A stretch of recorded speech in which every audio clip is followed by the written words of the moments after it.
과천이 청약 1순위를 받기 위해서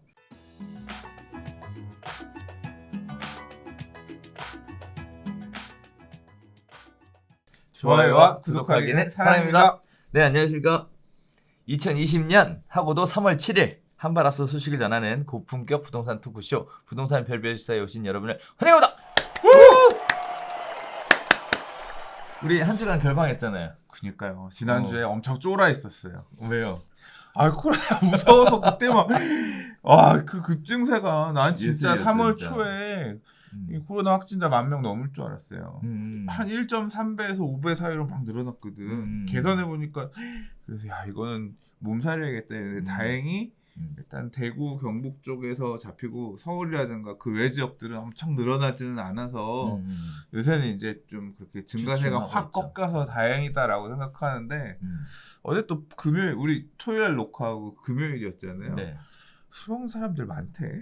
그래서 그러니까 그러니까 이게 조금 약간 만성화됐죠. 이제 조금 네. 위축됐다가 약간 살아나는 것도 있나 싶기도 하고, 그러니까 되는 데는 조금 되는 것 같긴 한데 전체적으로 여전히 안 좋긴 하지만 그렇긴 하더라고요.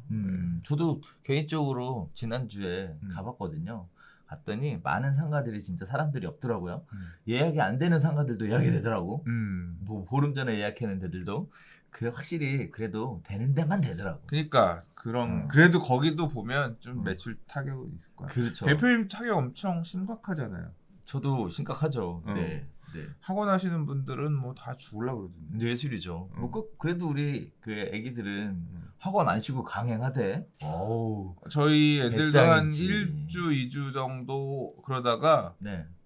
온라인으로 대체하는 학원이 있고 온라인 강의로 숙제를 온라인으로 내주던 학원이 있거든요. 영어 같은 경우는 수업도 온라인으로 한대. 그래서 걔네 그렇게 해서 강의하고 학원 한 1, 2주 쉬었다가 그리고 수학 학원은 올해는데 그래서 수학은 또 가. 아, 그래요? 버스 타고 댕겨요. 마스크 쓰고.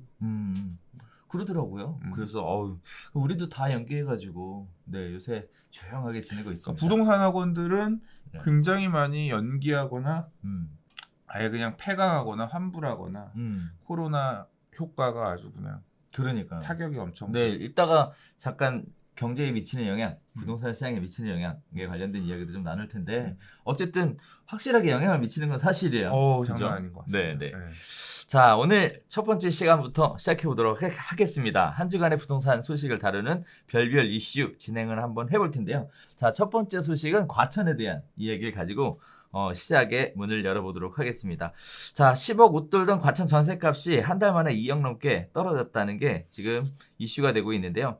과천 전셋값 변동률이 8개월 만에 마이너스로 돌아섰고 거래량도 뚝 호가가 떨어지는 분위기다 라는 이야기가 나오고 있습니다. 일단 과천이라는 지역은요, 재건축 사업이 계속 진행되면서 이주 수요가 꾸준한 지역이고요. 지식정보타운, 3기 신도시 등 청약 대기 수요가 상당히 많이 몰려있는 곳으로 알려져 있습니다. 과천에서 지난해까지 신규 아파트 입주 물량이 한 가구도 없었지만 올해와 내년에 각각 3,000가구, 4,000가구씩 입주 물량이 늘어나면서 전세 가격 떨어지는데 영향을 미치지 않았나 라는 얘기도 나오고 있고요. 또 2021년 3기 신도시 등 최고 입지 공공택지 분양이 또 계속 이어질 예정이라서 과천에 대한 인기도는 쉽게 사그라들지 않을 것으로 보여지고 있습니다. 자, 이러한 과천 지역에 전세가가 최대 2억 5천 떨어졌다 뭐 이런 얘기들이 나오고 있는데요. 뭐 대표적으로 나오는 얘기가 원문동의 레미안 슈루, 그 다음에 또 레미안 센트럴 스위트, 네, 여기가 지금 호가가 떨어졌다라는 얘기가 나오고 있어요. 이거에 대해서 의견들이 굉장히 분분하더라고요. 그러니까 그 과천 전세 가격이 올라갈 때 여러 가지 이유에 대해서 생각을 그 당시에도 해봤었거든요. 뚜렷하게 답은 모르겠었어요. 그러니까 어떤 이유 때문이냐면 대부분의 의견은 뭐였냐, 과천이 청약 1순위를 받기 위해서 이게 지역 1순위 물량들이 있고 그래서 그 지역의 1순위 통장을 들고 있으면 과천에 공급되는 아파트의 분양을 받을 확률이 높아진다. 뭐 일단 그 부분 때문에 과천에 주소지를 두고 거주하는 사람이 돼야지. 이제 이런 수요들이 있었는데 그게 이제 자꾸 그것 때문에 전세 가격이 올라가는 과천의 전세가 비싸도 들어가서 1년만 버티면 1순위 되면 이제 나는 아파트 과천 거 받으면 내가 가점만 좀 고가점자다라고 하면 되니까. 그래서 전세 가격이 올라가는데 이 문제다. 또는 그 전세 가격이 올라가는 것뿐만 아니라 이제 부정하게 전입을 한다거나 주소 전입을 해놓고 실제 안 살고 있으면서 이런다거나 이런 문제들이 많이 보이니까 최근에 이제 아마 그대 원한대로 가는 것 같은데 지금 특정 지역 같은 경우는 2년 이상 거주한 사람한테만 1순위 자격을 주는 걸로 청약 제도가 바뀔 것 같거든요. 이제 이런 부분도 있고 근데 작년에 그때 볼 때 저는 그래서 그것 때문에 그러니까 어떤 이유 때문에 올라갈지 변수가 여러 가지 있지만 과천 전세가 올라갈 때 다른 지역도 올라갔잖아요. 그렇죠. 제가 전통적으로 보면 과천이랑 잠실이랑 부동산 가격이 이렇게 좀 비슷비슷한 상황이었는데 사실은 잠실이 이제 더 높아졌어. 과천이 옛날과 같은 부귀영화가 살짝 좀 빠졌거든. 근데 전세 가격이 이 잠실 쪽 같은 경우는 비슷하다라고 봤을 때 잠실 전세 가격을 과천에 쫓아가는 그런 모형새였거든요. 그럼 두 개가 비슷하니까 그런 건가 생각도 했는데 사실은 지금 이렇게 빠지고 이런 모습을 보니까 그 청약 제도 영향이 좀 많이 있었겠구나. 그것 때문에 가격이 좀 급등한 부분이 없잖아 있었던 게 확인되는 게 아닌가 싶은 생각은 들어요. 당시에 막 전세가가 올라갈 때 기사들 보면 과천의 신축 빌라가 매가가 6억인데 전세가 6억, 아니 매가가 6억 5천인데 전세가 6억이다. 뭐 이런 기사도 있었고요. 뭐 보셨던 것처럼 전세 가격이 갑자기 2억 5천씩 급등하는 그런 모양새도 보였고 그랬거든요. 지금 빠지는 게 두 가지인 것 같습니다. 그렇게 지금 전세 들어가더라도 2년은 있어야 1순위가 되고 근데 과천 지식정보타운 분양 물량들 일단 그거 보고 보는 건데 지식정보타운 물량들이 올해 예를 들어 다 나와버려. 근데 2년 뒤에 내가 1순위 되면 쓸모가 없잖아. 그러니까 이제 실망 매물처럼 더 비싸게 주고 들어갈 필요도 없다. 그런 판단도 일부 있을 것 같고. 그리고 이제 과천에 2, 3년 전부터 공급됐었던 재건축 아파트 물량들 특히 이제 작년에 분양했었던 과천 1단지 푸르지오 서밋이 후분양이었잖아요. 네. 지금 이제 입주하거든요. 그러니까 이런 물량들 또 앞으로도 이제 과천 2단지며 계속 입주 물량들 남아있기 때문에 전세 가격이 공급도 어쨌거나 임대 공급 물량들도 그렇게 늘어나는 게 시장 안정화에 영향을 두루두루 끼치고 있지 않나 그런 게 이제 중복돼서 그렇게 나타난 것 같아요. 그러니까요. 그래서 많은 분들도 그렇게 또 예상을 하고 계시더라고요. 일단은 청약을 기다리는 사람들이 많았었다. 그 다음에 한편으로는 이런 얘기도 나오고 있어요. 대출이 안 되니까 청약을 포기하는 사람들도 늘어나고 있다. 그러면서 동시에 이사 계획이 차질을 빚고 있다. 거기서 볼멘 소리도 많이 나오고 있다. 뭐 이런 식의 얘기들로 나오고 있는데 일단은 전세 가격이 안 받쳐주고 공급 물량에 의해서 떨어지면 매매 가격도 상당히 영향을 받을 수밖에 없잖아요. 그렇죠. 이런 부분들은 또 어떻게 움직이게 될지 사람들이 여러 가지 생각들을 하게 될 텐데 어쨌든 신규 분양하는 물량에 분양가가 결정이 돼봐야 또 얘기가 나올 것이고 그다음에 또 하나는 15억 초과 아파트의 경우에는 아예 대출 자체가 금지니까 이런 부분들도 거래될 때 프리미엄 붙는 부분에 있어서 또 제한을 가져오지 않을까라는 생각도 드는데 아무튼 과천시장은 이제부터 시작이라고 봐야 되겠죠.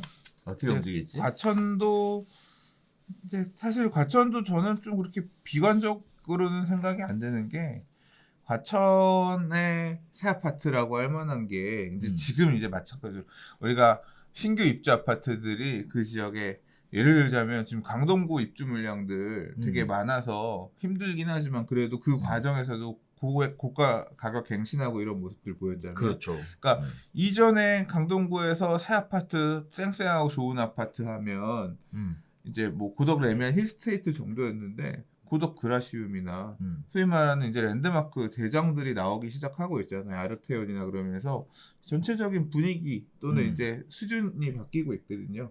뭐 신길 뉴타운도 올해 이제 그런 단지들 다 아파트 단지로 바뀌면서 또 이제 그런 약간 그 진짜 대장들이 나오기 시작하잖아요. 그 지역의 대장들. 맞아요. 근데 과천도 그 지역의 대장이라고 할 수 있을 만한 애들이 되게 낡았단 말이야. 예를 들어 슈르라든가 뭐 다른 레미안 같은 경우도 음. 보면 오래됐었는데 음. 요번에 이제 들어가는 단지들 중에서 이제 신축이면서 대장인 대단지면서 이런 재건축으로 지어진 2020년대 아파트. 근데 이 아파트들이 다른 지역 대장들이랑 가격 경쟁을 하면서 또 이제 나머지 형님이니까 형님이 와줘야 동생들이 이제 쫓아가 올라가는 그런 부분이 있을 거거든요. 그래서 뭐 지금 전세 가격이 빠지면 집값제는 어떨 거냐 이런 부분도 고려를 해야겠지만 실제로는 이 기사에서 뒷부분에 생각해야 될 부분은 3,000세대, 4,000세대 입주 물량이 준비되어 있다. 이 물량들은 과천의 희망이다. 과천의 가격을 이끌어줘. 뭐 지식정보타운을 비롯해서 그 밑에 라인의 의왕이라든가 그 밑에 인덕원 주변이라든가 평촌이라든가 마냥 만한 동안 이런 라인들이 이제 동아줄처럼 붙잡고 가야 되는 그 라인의 최고 형님 과천도 이렇게 움직인다. 이게 같이 생각해 봐야 될 것 같습니다. 전세 가격만 보지 말고 이제 전세 가격 떨어진 데는 입주 물량 리스크도 있지만 그 입주 물량은 과천의 새로운 천장을 만들어 줄 것이다. 네. 자, 그래서 뭐 공수요하고 공급 관련된 이야기도 주셨고, 그리고 또 매매 가격하고 전세 가격 시장이 약간 좀 차이를 가지고 움직일 수 있다는 얘기도 주셨는데, 과천 좀 지켜보면 여러 가지 또 이야기들이 쏟아져 나올 것 같아요. 그래서 하나씩 별별 수사를 통해서 살펴보는 시간 가져보도록 하겠습니다. 자, 두 번째 이야기 가볼게요. 자, 코로나 사태가 지금 심각한 상황입니다. 부동산 시장에도 완벽하게 밀어붙였는데요. 자, 일단 서울내 부동산 중개업소 관악구의 한 중개업소가 그 코로나 확진자 판정을 받으면서 그 영향이 굉장히 커졌어요. 개점 휴업 상태의 부동산도 굉장히 많이 있고요. 또 마스크 착용을 안 하면 상담 자체가 안 된다 경우도 있고, 또 손님 들어오면 마스크를 선물로 마스크를 써야 또 집을 보여준다 이런 얘기들도 있고, 요새 이런 사태도 벌어졌어요. 집을 보려고 하는데 못 오게 하는 거예요. 네, 그래서 집을 볼 수 없는 이런 부분들도 많이 생겼고, 그리고 또 하나는 잔금 치는 게 만나서 이제 잔금을 쳐야 되잖아요. 그거 자체가 싫어서 계약금을 포기한 사태까지 발생을 했습니다. 물론 계약금이 크지 않았기 때문에 가능했었던 일이지만 어쨌든 굉장히 상징적으로 작용할 수 있을 만한 이야기들이 생겨나오고 있는데요. 부동산 중개업소의 분위기가, 중개업소도 낯선 사람 오는 게 싫고 집을 보여주는 사람도 낯선 사람이 하는 게 싫고, 자, 그래서 부동산 경기도 부동산 중개업소가 원활하게 돌아가야 시장도 움직일 텐데 지금 이렇게 하면 시장에도 굉장히 안 좋은 영향을 줄 수 있을 것 같다라는 얘기가 있고, 사실 요새 없어요. 네, 지난주부터 완전히 없거든요. 네, 그래서 이런 부분들 거래 절벽으로 연결되면 어떡하나 걱정이 많습니다. 그러니까 뭐 걱정이 많고 엄청 타격이 있겠죠. 그래서 코로나 바이러스가 진짜 내수뿐만 아니라 우리나라 경제에 미치는 영향이 어마어마하게 지대가 클 것 같아요. 이 후폭풍이 어디까지 얼마나 커질지 사실 잘 모르겠어요. 그러니까 겁이 나는 상황이에요. 지금 뭐 세를 놓고 나가야 되시는 분들도 그래서 못 빼는 거죠. 그리고 또 굉장히 좀 핫 이슈가 뭐냐면, 이제 대구 지역에서 연락 왔는데, 이유가 뭐냐면 나가기로 해서 빼기로 했단 말이죠. 안 들어와요. 보러 오는 사람이 없으니까. 그렇죠. 이런 부분들. 네. 그다음에 그 중간에 또 대구가 핫한 지역이었잖아요. 거래들이 많이 됐어요. 세입자가 들어와서 채워줘야 잔금을 치를 수 있는. 전세를 못 맞추네. 네, 전세를 맞출 수가 그러니까 없어서. 잔금이 안 나오고 또 이제 왜 잔금 안 치냐. 그렇죠. 하자 문제들 발생하겠네요. 그러니까요. 그래서 전화 와서 교수님 어떻게 하면 됩니까? 뭐 난리를 치시더라고. 걱정도 굉장히 많이 하시던데. 그러니까 그렇게 그 전세 맞춰서 잔금 주기로 하고 이런 거래들 이거 안 맞춰지면 진짜 잠도 안 오죠. 그러니까요. 네, 매수자도 잠 못 자고 중개업소도 잠 못 자고. 특히 대구 지역은 더 심하겠네요. 그냥 길거리에 사람이 없다는데 집 보러 다니는 사람이 투자도 좋지만 사는 게 먼저지. 그러니까 괜히 잘못 옮겼다가 그 원망을 어떻게 감당하려고. 그러니까 엊그저께 저희 동네 부동산에 갔더니 소장님이 마스크를 이렇게 하고 앉아 있는 거예요. 아, 그래? 부동산 사무실에서? 사무실에서 마스크를 하고 앉아 있어. 네. 이제 그래 맞아. 이게 실내 감염이 더 중요하대. 마스크를 써야죠. 잘 쓰셨네. 그랬더니 막 이러고 있어. 왜 그래요? 안 쓰던 마스크 왜 썼어요? 그랬더니 계약서를 하나 썼는데 임대 계약을 하나 썼는데 네. 임차인이 대구에서 왔대. 오. 나도 딱 하다가 그 얘기 듣고 딱 네? 이러면서 손잡이 손잡이 나 이거 손 댔나? 나도 이렇게 내는 거야. 사실 별거 아닐 수 있는데 그 계약서 쓰고 나서 사무실 다 닦았대요. 손잡이 부분, 의자까지도 전부 다 닦고 그 다음에 막 쓰고 있었던 거라고. 이게 그러니까 무섭긴 하잖아요. 옛날 같았으면 진짜 어땠을까 싶어요. 지금 어느 정도 과학이 발전한 시점에도 이런데 진짜 원인 모르고 죽어가는 그 당시에 역병들 이런 거에 그 시절의 선조들은 진짜 얼마나 공포였을까 싶긴 해요. 그러니까요. 그래서 안 그래도 지금 요새 그런 얘기들이 나와요. 그래서 잔금을 쳐야 되는데 이제 대구뿐이다 이러니까 사실 뭐 대구 시민들을 미워하거나 그런 건 전혀 아닙니다. 대구뿐이다라고 얘기를 하니까 잔금을 안 치면 안 되겠냐, 미루면 안 되겠냐 했다가 결국에는 대구분이 먼저 그런 얘기들이 있을 것 같으니까 그냥 안 만나고 비대면으로 잔금 진행을 했으면 좋겠다 이렇게 얘기해서 마무리된 케이스도 최근에 있었습니다. 아유, 대구가 무슨 죄야. 그러니까 말이에요. 네. 아무튼 대구 시민들 힘내시고 그죠? 이번 위기도 슬기롭게 잘 같이 극복해 나갔으면 좋겠습니다. 네. 아무쪼록 이번 코로나 사태가 부동산 시장에 큰 영향이 미치지 않았으면 좋겠다라는 바람은 있으나 이미 영향은 미치고 있는 것으로 이렇게 보여주고 있으니 이런 부분들이 또 통계로 어떻게 나오게 될지는 한번 지켜봐야 될 것 같아요. 네. 자, 세 번째 이야기입니다. 2월 20일 발표 이후로도 풍선 효과가 끝없이 이어지고 있다라는 얘기인데요. 일단 수도권 남부를 새로운 규제 대상 지역으로 지정을 하자 인천, 대전, 세종에 아파트 가격이 올라갔다라는 겁니다. 이 중에 뭐 세종 같은 경우에는 이미 규제 지역이었으니까 상관이 없지만 인천하고 대전 같은 경우는 비규제 지역으로 풍선 효과가 확산되고 있다 이런 모습들이 나오고 있는데요. 그 중에서도 인천 연수나 송도 같은 지역으로 풍선 효과가 굉장히 전이되고 있는 상황이고 코로나 이후에도 상승폭이 줄었을 뿐 상승 흐름 자체는 유효하게 나타나고 있다라는 내용들이 나오고 있습니다. 자, 이제 시중 유동자금이 풍선 효과 규제를 막으니까 옆으로 가서 인근 지역의 집가를 끌어올리는 모습을 보이고 있다라는 기사가 지금 실렸는데요. 거기에 따라서 시중 유동자금이 어느 쪽으로 흘러가겠느냐, 비규제 지역으로 흘러간다라는 이야기들을 하고 있어요. 자, 근데 이제 우리가 이야기 나누고 싶은 부분은 어차피 정부가 추가 규제 또 할 거잖아요.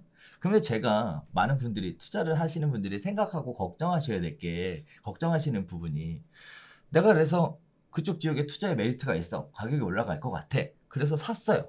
근데 규제가 빵 나와서 싹 묶였어. 그럼 신규 추가 유입이 없을 거 아니야. 그럼 거래가 묶이잖아요. 이런 부분들에 대해 이런 부분들의 어떤 혹자는 정부보다 빨리 움직이면 천당행, 정부보다 늦게 움직이면 지옥행 뭐 이런 식의 얘기들도 많이들 하시는데 이게 정부의 추가 규제가 예상되는 상황에서 이렇게 빨리빨리 움직이고 다니는 게 맞을 수도 있는지 뭐 이런 식의 걱정들이 뭐 합리적인 건지 이런 부분들의 얘기들이 많은데 아무튼 풍선 효과가 계속 나오는 건 맞는 것 같아요. 네. 그러니까 지금 이 어떻게 보면 돈 넣고 돈 먹기. 그러니까 이거는 사실 투자라기보다는 저는 투기라는 표현을 써도 되지 않을까 싶어요. 그러니까 뭐 실수요 이런 거 상관없이 들어가서 물이 들어올 지역에 가서 선점해서 물건 싸게 잡아놓고 있다가 물 들어오면 그때 털고 나가겠다, 먹고 나가겠다 이런 단기 투자들을 빠르게 탁탁탁탁 치고 움직이는 그런 세력들이 어느 정도 있다고 생각이 되거든요. 근데 그런 세력들이 이제 법인을 만들어서 그러니까 단기 매매에 따른 중과세가 적용되지 않는 이런 법인 투자로 해서 들어가는 사례들도 그러니까 법인이 뭐 작년에 한 달에 1,000몇백 개씩 만들어질 정도로 이제 많은 부동산 법인들, 매매 법인들이 만들어진 이유이기도 하고 그리고 타이밍만 잘 좋게 1년 채우면 일반 세율로 팔 수 있잖아요. 그렇죠. 예, 그렇게 해서 사고 팔고 하기 위해서 가격이 덜 올랐다 싶으면 일단 들어가는 부분도 있는 것 같고 불법이지만 보면 명의신탁 등을 통해서 타인 명의, 그러니까 다주택에 대한 증거가 있지만 이제 규제 지역으로 적용이 된다는 게 조정 대상 지역으로 지정이 되면 양도소득세 중과 10% 세율이 추가로 붙고 뭐 3주택 이상인 경우에 20% 이상 세율이 추가되잖아요. 근데 구간 많이 덜 먹으면 그 중과 세율 추가되는 게 그렇게 부담스럽지도 않고 또는 명의신탁이나 이렇게 명의분산을 해가지고 일종의 불법을 하면서 그렇게 물건들을 가서 여러 개를 잡고 이런 수요층들도 분명히 있을 거란 말이에요. 이런 투기 수요도 일정 부분 있을 거란 말이에요.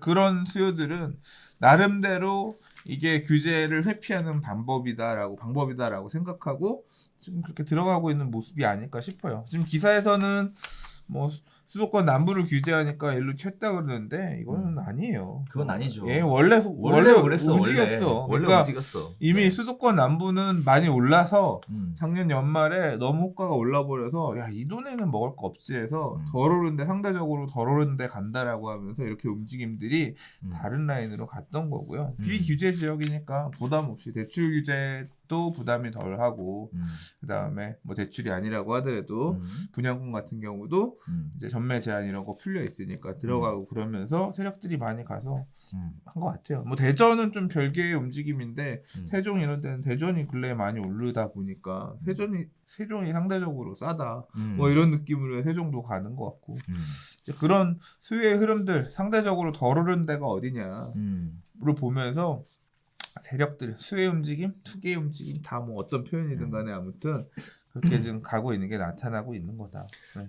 네, 맞습니다. 뭐 소장님 말씀하셨다시피 뭐 지금 여기서 언급되고 있는 대전, 연수, 송도 뭐 이런 청라 뭐 이런 지역들은 사실 2월 20일 대책 이전에도 이미 굉장히 많이 올라갔었던 지역이에요. 저희 가족들 중에 한 분도 고민을 하길래 잡아라, 실수요니까 정말 살기 좋은데 잡아라 이렇게 해서 송도로 들어갔는데 고맙다고 뭐 그런 얘기를 하고는 있어요. 그러니까 입주가 얼마 안 그 남았거든요. 이후에 호가가 이제. 또 올랐네. 그렇죠. 그래서 실수요인 개념에는 뭐 자기가 정말 오랫동안 거주할 지역으로 들어가는 거에 대해 주저함이 없어도 괜찮지 않을까라는 생각으로 그런 말씀을 했고 그거에 따라서 가격이 올라가니까 뭐 고맙다는 얘기를 들을 수 있었지만 어쨌든 중요한 거는 2월 20일 대책 이후 풍선 효과 때문에 완급했던 지역들이 가격이 올라가는 것은 아니다라는 것은 분명하게 할 필요가 있을 것 같습니다.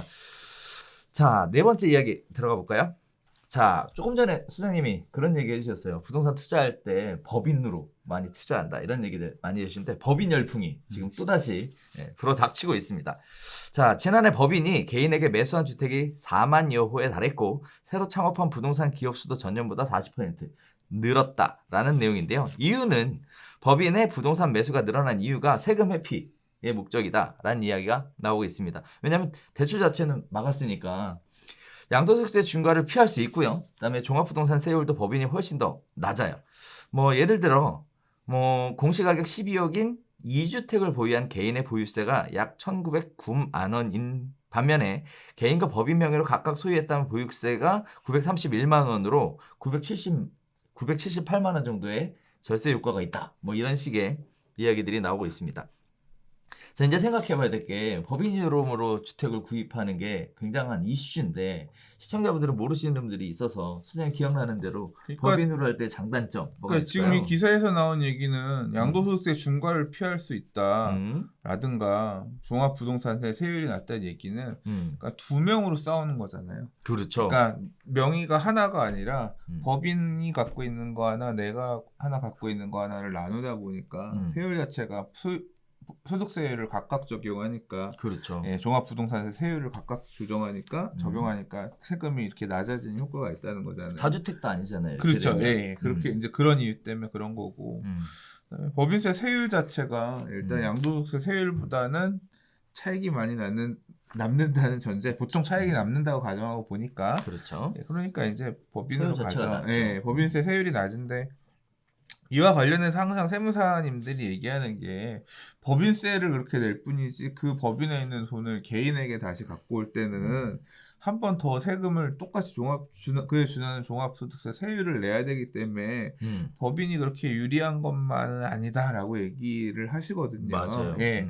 그래서 그거 같아요. 근데 일반 세율로 따지면 그런데 음. 이제 지금 보유세를 이렇게 회피할 수 있는 부분도 있지만 법인의 장점은 그거 같아요. 단기 매매에 따른 중과 세율을 회피해 갈 수 있는 거. 조금만 남으면 팔고 이렇게 사고 팔고 원래 1년 이내에 팔면 중과세 40% 세율 이제 50%인가요? 예, 50%잖아요. 그러니까 그 세율 자체가 너무 큰데 그걸 회피할 수 있다는 게 그 세율이 너무 높아가지고 올라도 개인은 못 파는 경우가 많지만 이제 그런 일부의 장점이 있기 때문에 그렇게 따져보면 법인세 내고 소득세 내도 더 차라리 유리하다. 그리고 비용 털 수 있는 것도 많고. 그렇죠. 예, 이제 그렇게 해서 법인으로 많이들 가시는 것 같은데 특히 대출 받으면 비용이 100% 인정이 되잖아요. 그렇죠. 네, 이자에 대해서. 금융비용에 대한 이자가 일반적으로 개인이 주택을 매수할 경우에는 대출이자 비용 처리가 안 되지만 사업자로 매수할 경우에는 그것도 다 이자 낸 것도 양도 차익에서 그러니까 양도 차익이 이 법인세 계산할 때 또는 이제 소득세 계산할 때 빼죠. 이제 그런 부분도 있고 하니까. 그런데 단점도 있잖아요. 그렇죠. 법인이라고 하는 거는 되게 까다로워요. 그러니까 개인은 그냥 통장에 있는 돈 갖다 써도 되는데 법인은 돈 있다고 해서 그거 내 돈 아니고 지출 준비. 함부로 돈 갖다 쓰면 안 되는 거고 그리고 법인체로서 법인격으로서 지켜야 될 의무라든가 그다음에 뭐 기장하는 부분이라든가 여러 가지들 어떤 신고하는 부분이라든가 이렇게 지켜야 될 의무들이 많아서 되게 까다롭죠. 그러니까요. 네. 저는 법인 투자를 이렇게 좋다고 생각 안 해. 난 좋은지 모르겠어. 이 우리 예전에 그 지난 텀 이번 텀 말고요. 지난 텀에도 법인 설립을 해서 부동산 투자하는 게 더 유리하다는 얘기들은 있어 왔어요. 아니 많이들 했어요 그때도. 네, 그렇죠. 경매 받으신 분들은 거의 법인 만들어가지고 늘 많이 하셨죠. 근데 하락장이 오니까 수익이 안 나는 부동산 법인은 쓰레기야. 그러니까 네, 주의하셔야 골치 될 아파. 것들. 맞아요. 그 다음에 또 아셔야 될 것 중에 하나가 취득세에 대해서 감면 조건이 없다라는 거.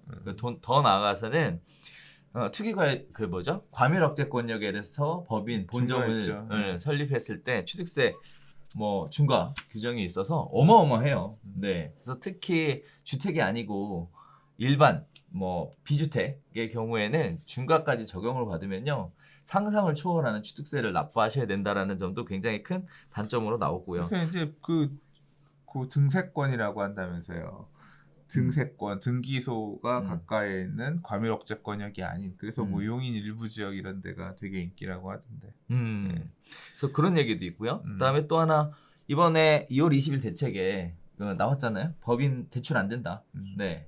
법인 대출도 지금 꽉꽉 법인 관련해서 이렇게 지금 흘러가니까 이렇게 흘러가는 데들을 규제를 어떻게든 하려고 생각을 하고 있지 않을까. 정부에서도 그렇게 보여져요. 한편으로는 정부에서도 이 사실에 대해서 알고 있고 보고 있다라는 부분도 아마 시청자분들도 고려를 하셔야 될 부분인 것 같습니다.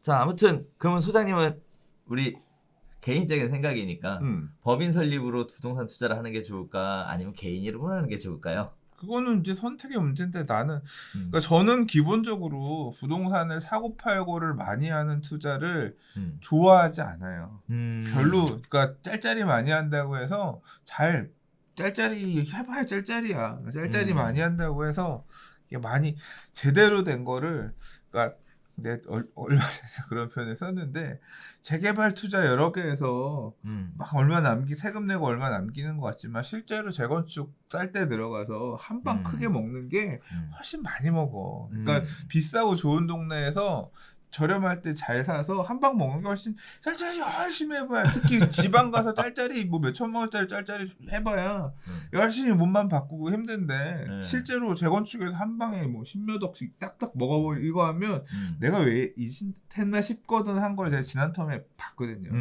그러니까 투기를 하지 않고 그냥 좋은 지역에 물건 시기 좋을 때 잘 사서 장기 보유하신 분은 사회에서 볼 때도 되게 바람직한 좋은 동네를 저렴한 때 잘 사서 많이 올랐네요. 뭐 역시 뭐 이렇게 얘기가 되는데 맨날 투기꾼처럼 여기저기 돌아다니면서 뭐 그렇게 사서 세금 내고 못 팔고 해서 막 엄청 남은 것 같지만 그거 다 모아서 강남 거 하나 살려고 보면 아니 차라리 그때 강남구 하나 사놓는 게 더 많이 뭐 이런 결과가 나오는 걸 봐왔거든. 그래서 저는 전자 쪽에 투자를 선호해요. 시기를 잘 타서 목돈을 만들어서 들고 있다가 그 시절에 가서 좋은 걸 잘 사면 돼.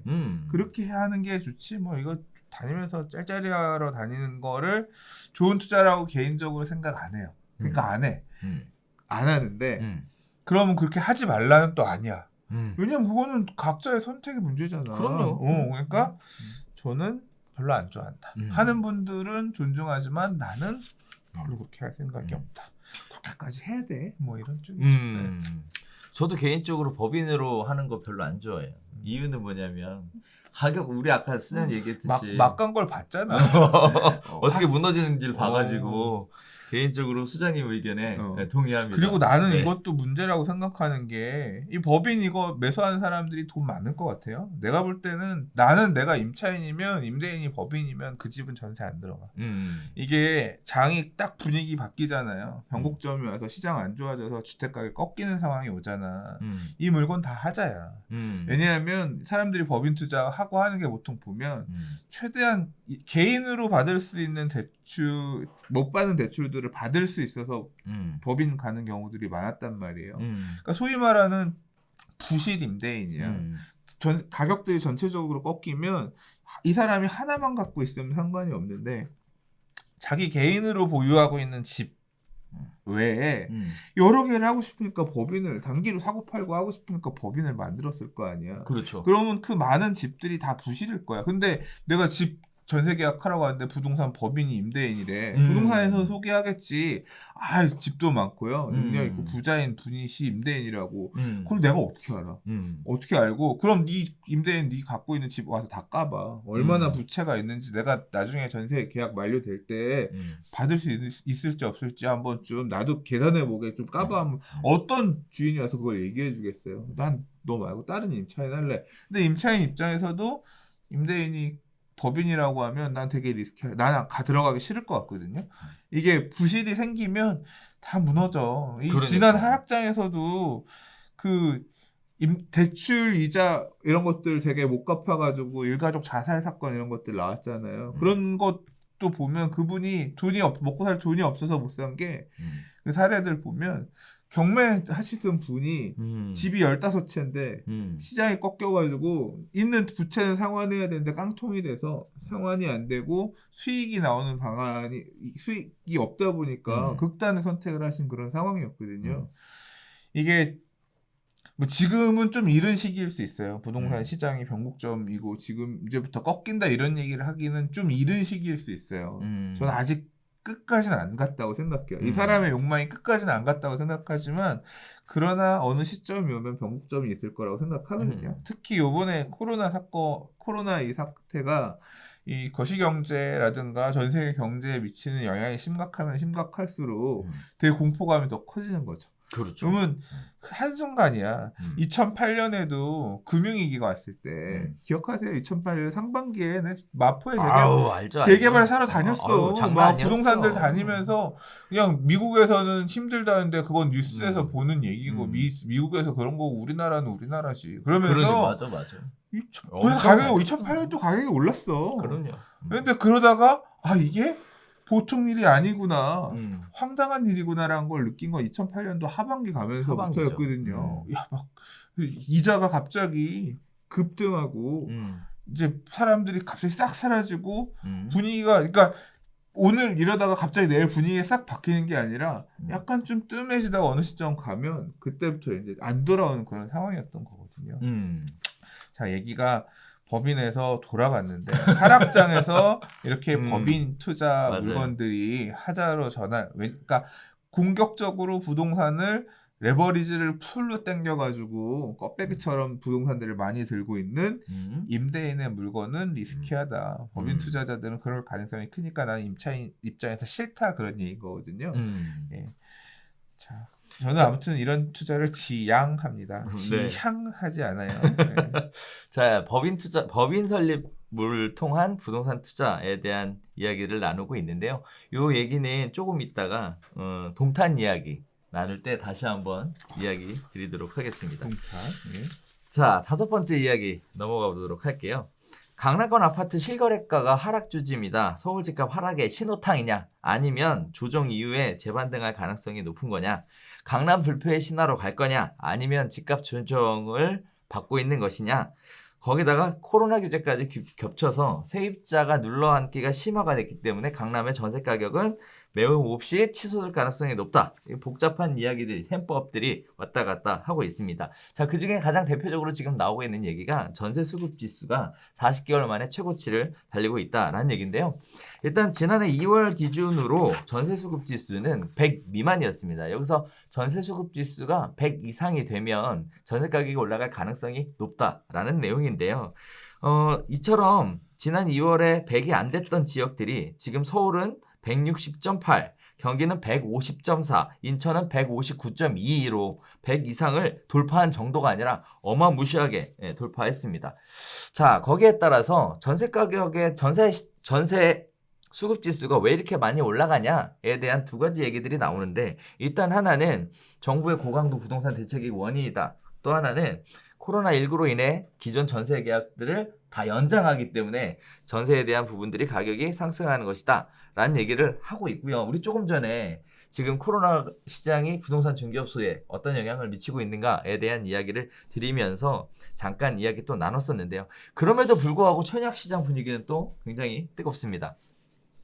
자, 코로나19 악재 속에도 28일 1순위 청약을 기록한 경기 하남 위례택지개발지구 위례신도시 중흥 S클래스는 1순위 청약에서 44,408개의 청약 통장이 몰리면서 104대 1의 평균 청약 경쟁률을 보여왔고요.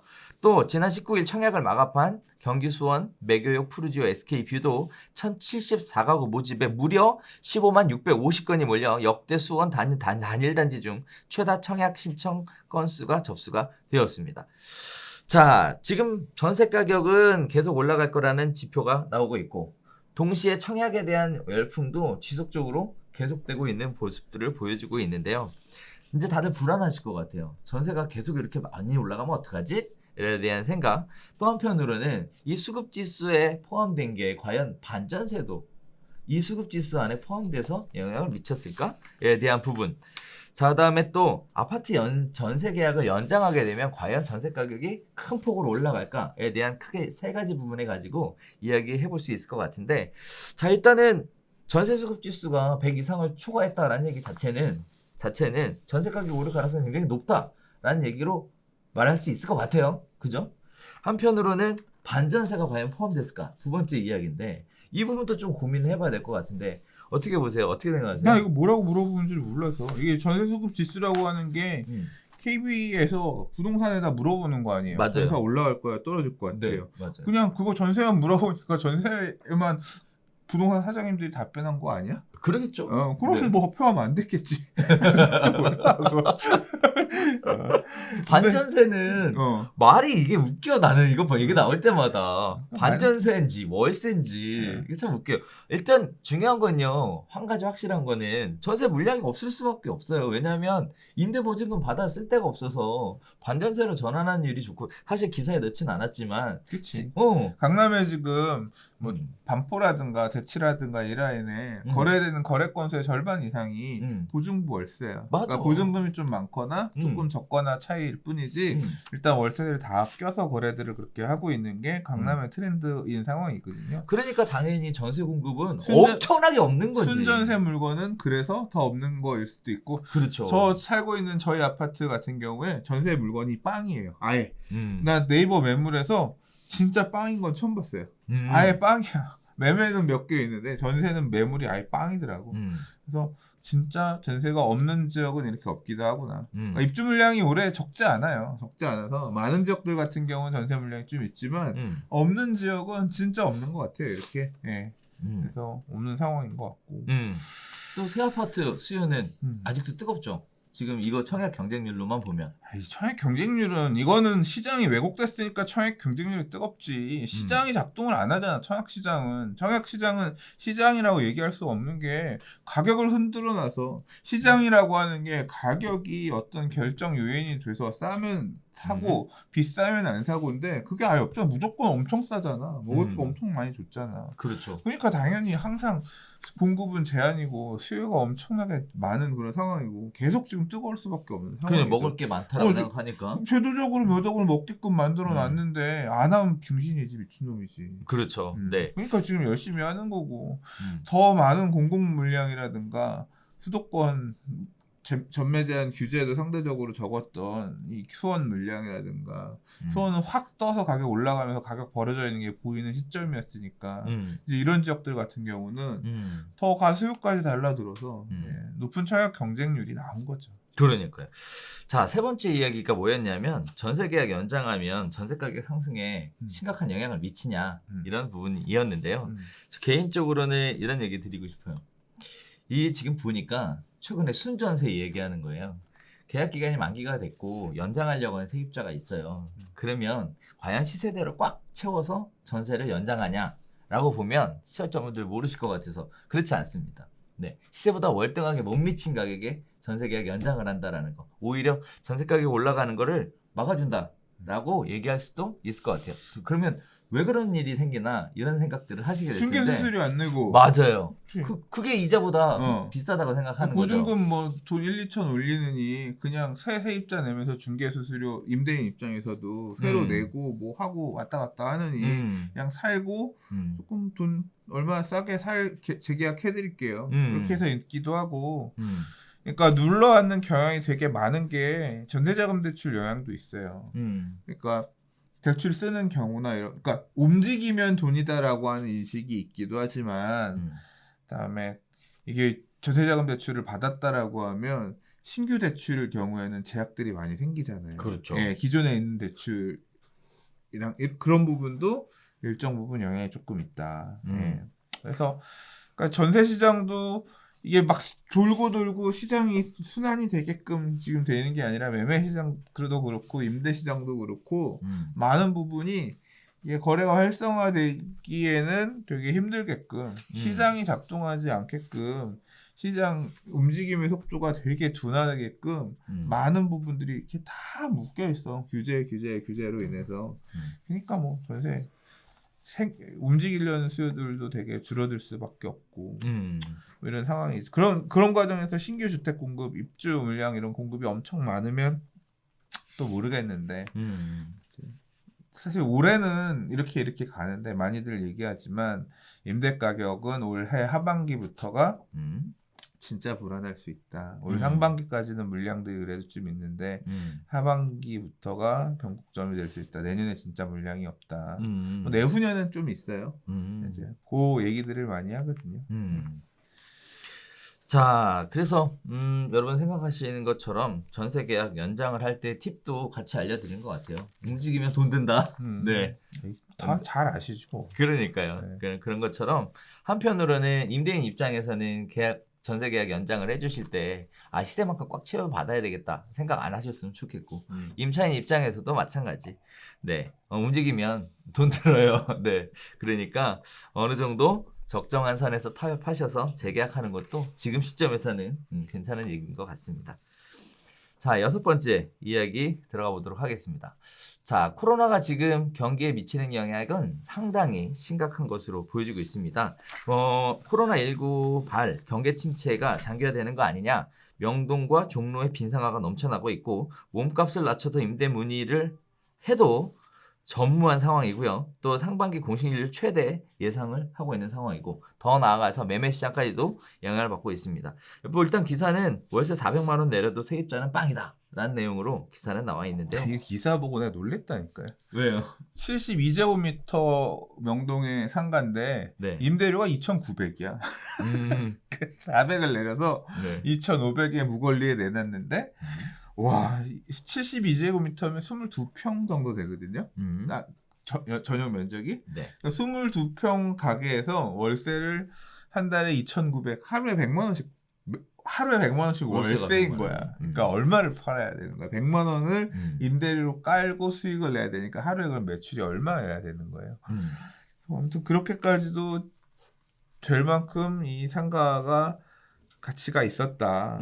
이제 그런 건데 지금 이제 장사가 안 된다는 거잖아요. 코로나19 그렇죠. 영향도 있지만 뭐 여러 가지 영향들이 다 복합적으로 작용을 해서 그 임대료를 이제 못 내는 그런 상황이 온다는 거죠. 그렇죠. 이번 코로나 바이러스는 굉장히 큰 변화를 가져올 것 같습니다. 우리 사회에.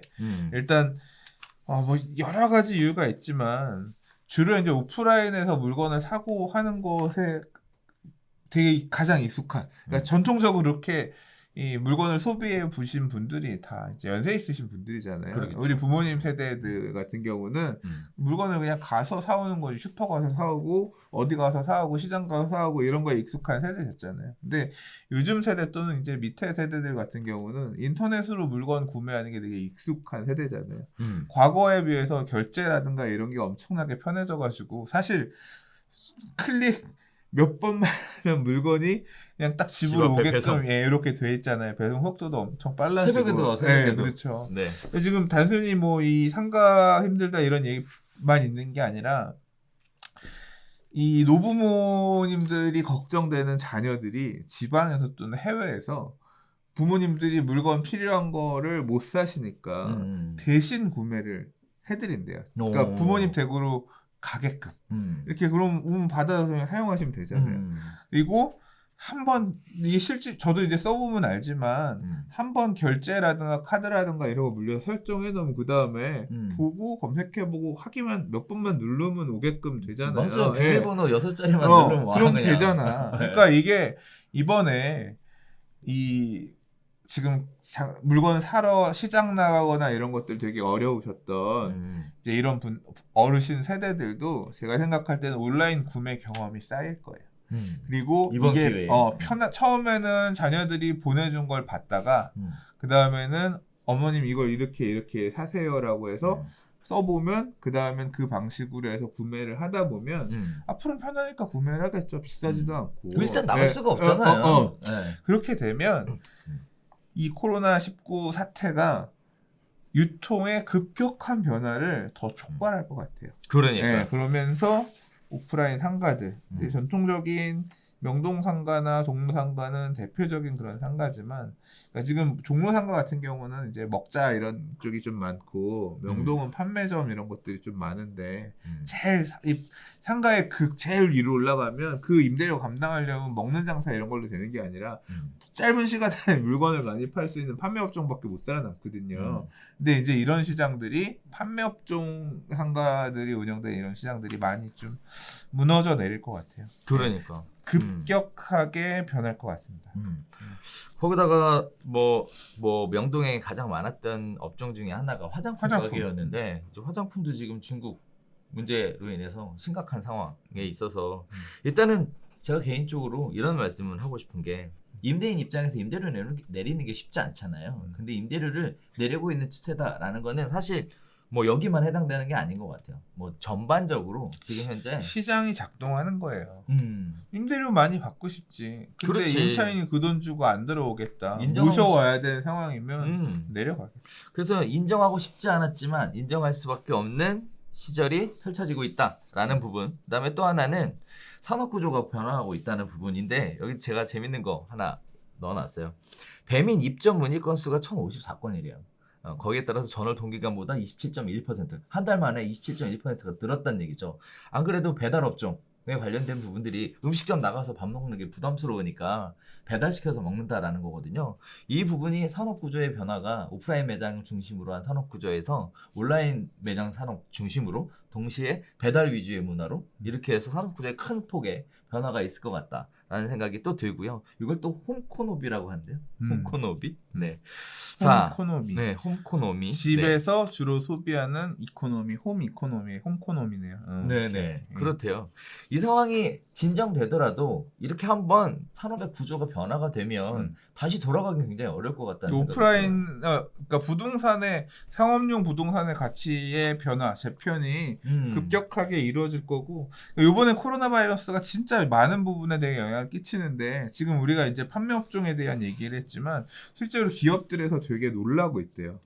그러니까 이제까지 시도하지 않았던 재택근무라든가 이런 것들을 시도해보고 있는데 맞아.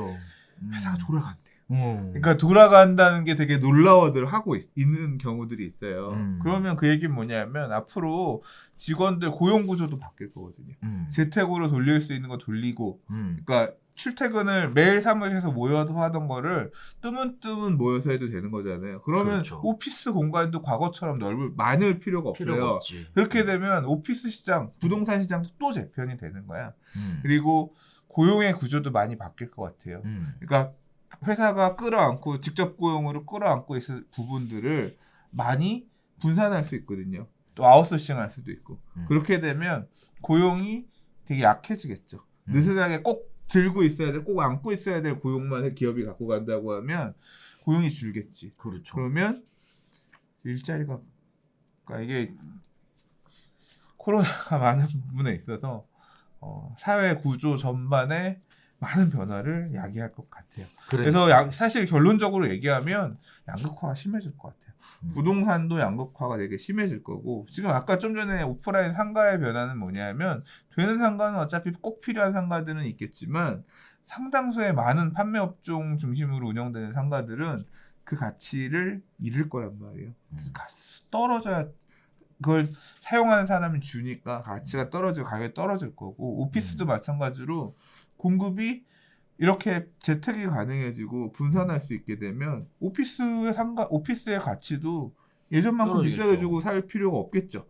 그거에 따라서 양극화가 생길 거고, 직업도 마찬가지죠. 고용이 줄면 이게 많은 부분을 직접 고용하지 않고 아웃소싱할 수 있다고 하면 프리랜서라든가 또는 그런 외부 아웃소싱 업체들에다가 이제 나눠가지고 업무들을 진행할 텐데, 그렇게 되면 일 잘하는 업체들은 또 많이 먹을 거고 못하는 데들은 못할 거고, 그 과정에서 또 소득의 양극화.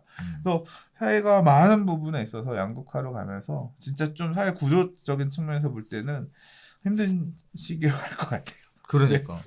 네. 자, 그래서 안 그래도 저는 이런 생각도 들어요. 제가 주장했었던 바가 하나 있었는데, 사회적인 변수가 크게 빵 생기면 이 변수에 의해서 부동산 시장에 영향을 미친다라는 얘기를 수차례 말씀드린 적이 있거든요. 개인적으로 굉장히 위기라고 느끼는 거는 이번 사태가 그냥 단순하게 상업용 부동산에만 영향을 미치는 게 아니라 사회 전반, 그리고 더 나아가서는 부동산 시장이 꺾이는데도 굉장히 영향을 미칠 것 같다라는 생각이 전 개인적으로 들어요. 그래서 지금 이 부분이 외부의 변수가 과연 코로나겠느냐라는 부분에 촉각을 세우고 보고 있는 상황입니다. 어쨌든 눈물 흘리는 분들 많이 없었으면 좋겠다라는 생각은 여전히 변함이 없고요. 오프라인 중심에서 온라인 시장으로 굉장히 급격하게 전환되고 있다라는 것도 많은 분들이 다 동의하시는 부분일 것 같아요. 자, 소장님은 그래도 큰 타격 없죠? 온라인 중심이시잖아요. 저는 온라인 중심이기도 하고, 사실 오프라인의 매력을 그렇게 많이 못 느끼는 사람이에요. 그러니까 부동산 투자에도 그렇게 부동산으로 많이 먹긴 했지만 그렇게 부동산 투자가 엄청 좋은지는 모르겠어요. 좋긴 좋은데 그렇게 공격적인 포지션에 있지는 않거든요. 예, 그렇기 때문에 공격적인 포지션은 아니죠, 아직까지는. 앞으로 또 모르지. 그러니까 시장이 지금이 매력적이지 않은 시절이란 거지. 또 부동산이 엄청나게 매력적인 시절이 올 수 있겠죠. 그때 이제 현금이 있었으면 좋겠는 거고, 그럼 또 그때 이제 매칭을 할 수 있는 거고. 그러니까. 예, 저는 앞으로 성을 쌓는다면 어느 쪽에 성을 쌓느냐, 온라인 쪽에 성을 쌓는 게 되게 기회를 많이 가져갈 수 있지 않을까, 상대적으로. 예. 저의 강점이 또 더 온라인에 있는 것 같고요. 네. 열심히 하려고요. 네. 자, 오프라인 중심이 아니라 온라인 중심 안에서 수장님에게도 좋은 기회가 되셨으면 좋겠고, 네, 저한테도 이번이 위기가 아니라 또 다른 기회가 될 수 있었으면 좋겠고, 우리 시청자분들한테도 위기가 아니라 새로운 기회가 될 수 있었으면 좋겠습니다. 자, 7번째 이야기 들어가 보도록 하겠습니다. 동탄 이신도시 관련된 얘기인데요. 신문에 이런 얘기가 나왔어요. 토로나에도 풍선 효과가 계속돼서 동탄 이신도시에 10억 아파트가 속출되고 있다라는 얘기가 나왔습니다. 중형은 이미 10억을 돌파했고 전용 84제곱미터는 9억 원대 일단 진입을 했다. 그러면서 단지 대부분이 신고가를 경신했다.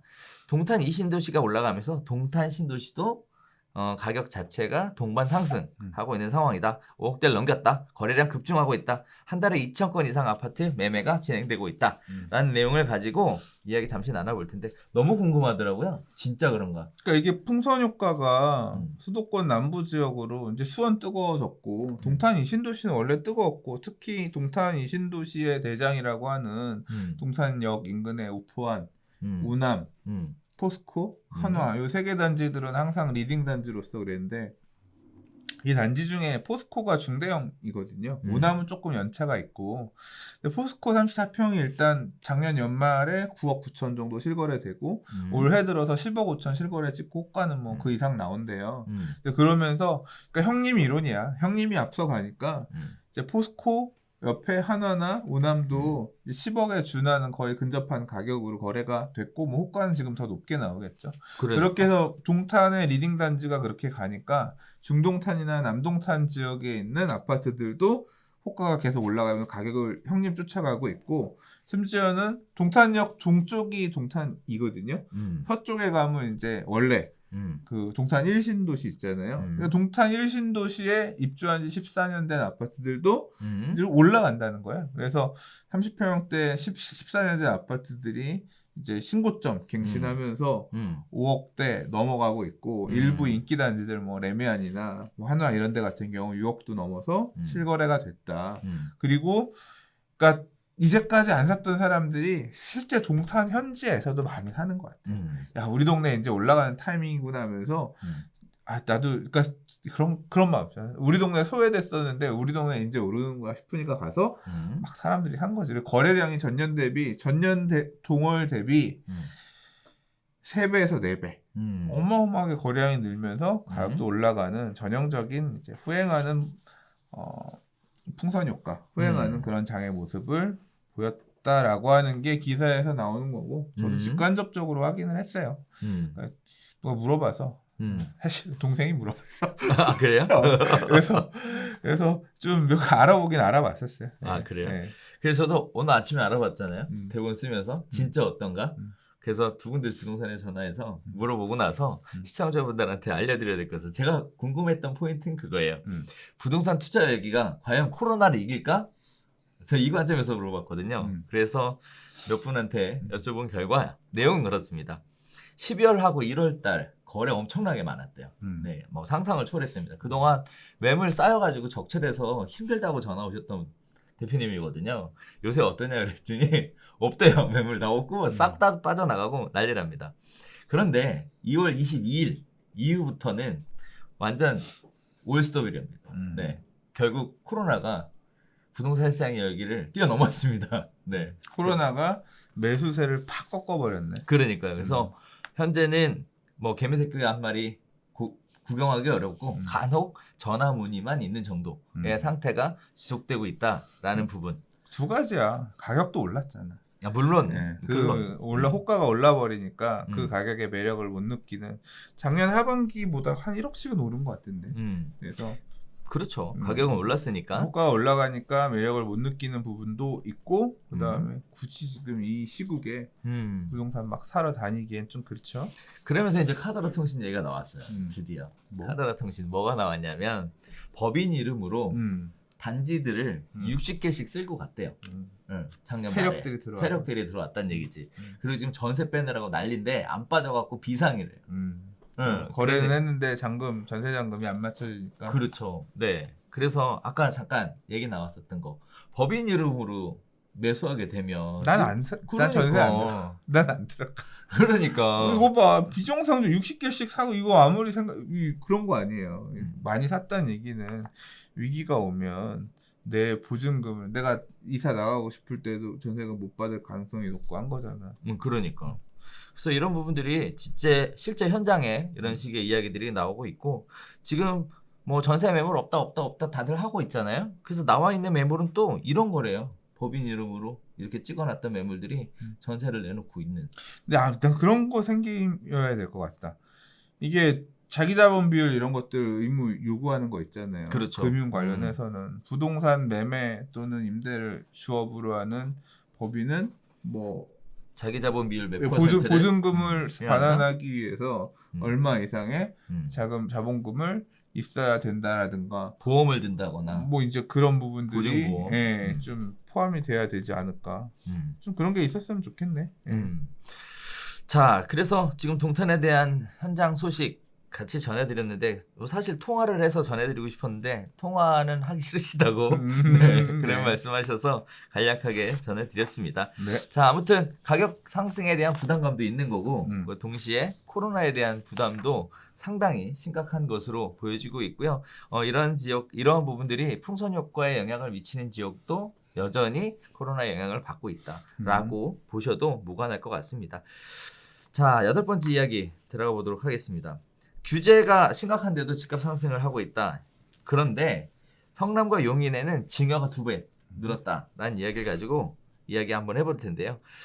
다주택자가 지금 현재 절세를 어떻게 할 건가? 그리고 또 전망에 대해서 낙관적인 생각을 갖고 있음으로 인해서 사실 6월 이전에 다주택자 매도를 하게 되면 장기보유 특별공제 받고요. 거주 요건 없이 팔 수 있다라고 얘기를 했음에도 불구하고 이분들이 매도를 안 하고 증여를 선택해가는 것 같습니다.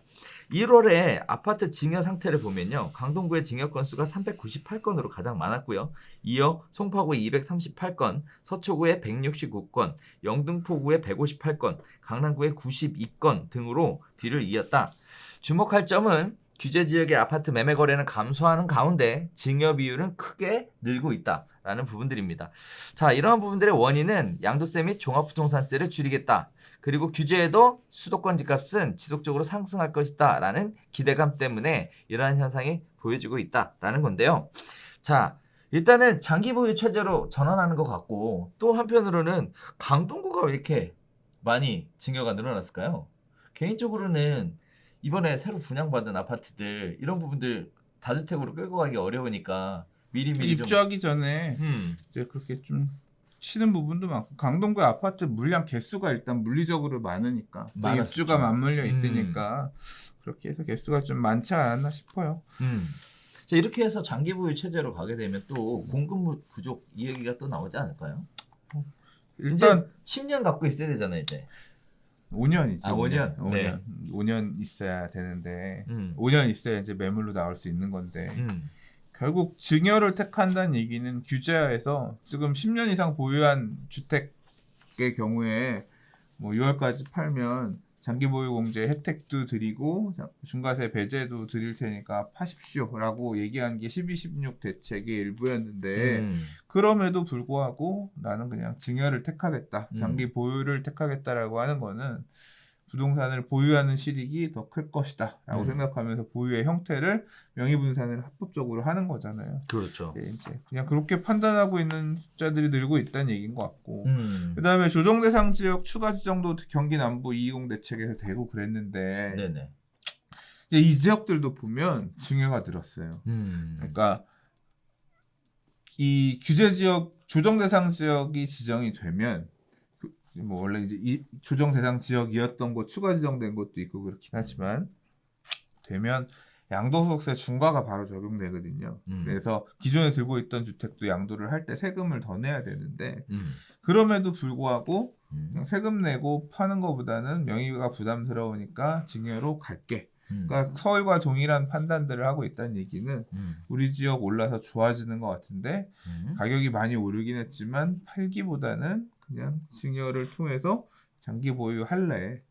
갖고 가는 게 실익이 더 클 것 같아. 그러니까 향후의 부동산 시장을 장기적으로 중장기적으로 좋을 것이라고 보는 적어도 5년 이상을 좋을 것이라고 보는 사람들이 그만큼 늘어나고 있는 상황이다. 먼저 그렇게 판단이 돼요. 그렇죠. 이런 행위들을 보면. 자, 일단 다주택자의 경우 세금 부담, 그다음에 미래에 대한 긍정적인 생각. 이 결국은 다주택자에 대한 해법으로 증여 또는 법인으로의 전환으로 빠르게 넘어가는 것 같습니다. 역시 시장은 똑똑해요, 그죠? 그러니까 똑똑하다라기보다는 내가 들고 있는 부동산을 뺏기기 싫어. 근데 이걸 들고 있을 건데 세금을 좀 덜 냈으면 좋겠어. 이제 그런 움직임들이 이렇게 있다는 거죠. 그렇죠. 그러다 보니까 현실적으로 이렇게 하는데 사실 이 우리도 상담하다 보면 양도세가 너무 많아서 팔라고 말을 못 하겠는 케이스들이 그렇죠. 많아요. 양도세가 중과되는 거 이게 10년 이상 보유한 주택도 이게 뭐 12만 몇 채가 있다고 하는데 그렇게 많나 몰라. 그래서 팔라고 얘기를 못 하겠는 거죠. 이거 했다가 욕 엄청나게 먹을 게 뻔히 보이니까. 그래서 일단은 일부 증여하고 일부는 뭐 해서 세금 요건을 최소한으로 맞춰놓고 그리고 나서 매각하는 형태로 하려다 보니까 시간도 굉장히 오래 걸리고 이런 식의 상담을 하시는 분들도 지금 몇몇 분 계시긴 한데요. 어찌됐든 다주택 정책이 다주택자에 대해서 굉장히 심각하게 규제하고 있으면서 다주택자를 가지고 있는 분들 입장에서는 증여 또는 법인이라는 방식으로 우회하는 이런 빠른 움직임들이 보여지고 있고 이런 부분들은 지금 현재 6월 이내에서만 움직이는 게 아니라 앞으로도 지속될 가능성이 굉장히 높다라고 저는 보여지고 있습니다.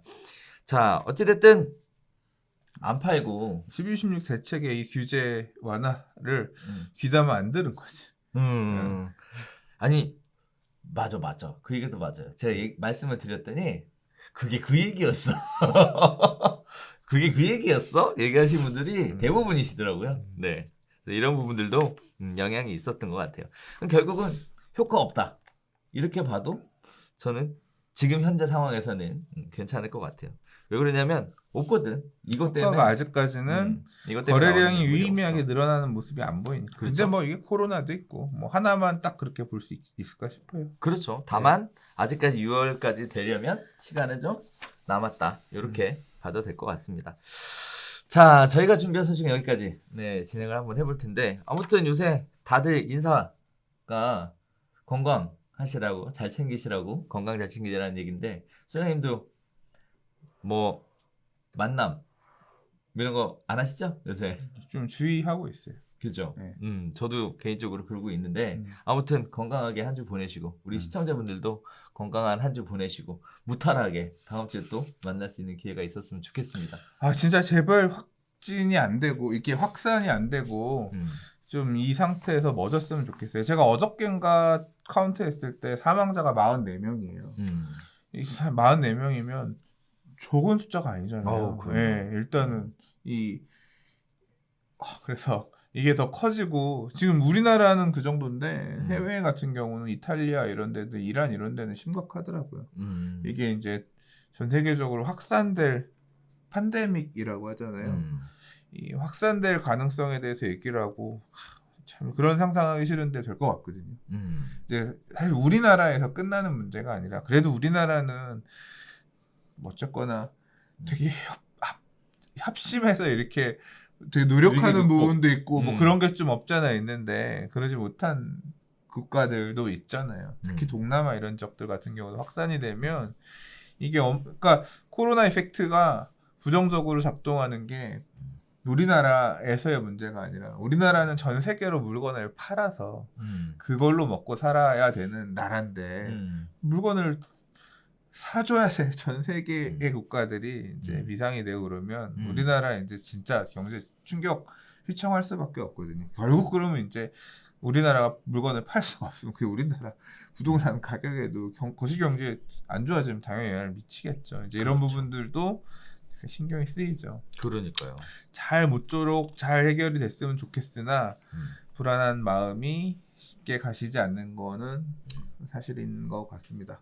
그래서 좀 저는 보수적인 포지션이니까 공격적인 포지션이 없으니까 이 보수적인 포지션을 견지하여 그러니까 견지하여 이 위기를 잘 극복하고 이겨내고 사실 이번 상승장에서 많이 지르지 않았던 게 되게 안심이 되고 있어요.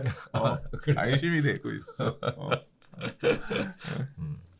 자, 일단 다들 온 나라가 비상 상황입니다. 뭐 시청자분들도 마찬가지이실 것 같은데요. 근심과 걱정이 크시라고 생각을 합니다. 이 사태가 조기에 마무리될 수 있도록 뭐 정부에서 추진하는 내용들에 대해 적극적으로 협조할 필요도 있을 것 같고 마스크 착용 생활화. 저희도 마스크 쓰고 만났거든요. 방송은 그렇게 할 수가 없어서 일단 그렇게 진행을 했는데 아무튼 큰 문제 없이 건강하게 다음 주에 다시 인사드릴 수 있었으면 좋겠습니다. 자, 저희가 준비한 소식은 여기서 마치도록 하겠고요. 저희는 다음 주에 새로운 소식 가지고 다시 찾아뵙도록 하겠습니다. 감사합니다.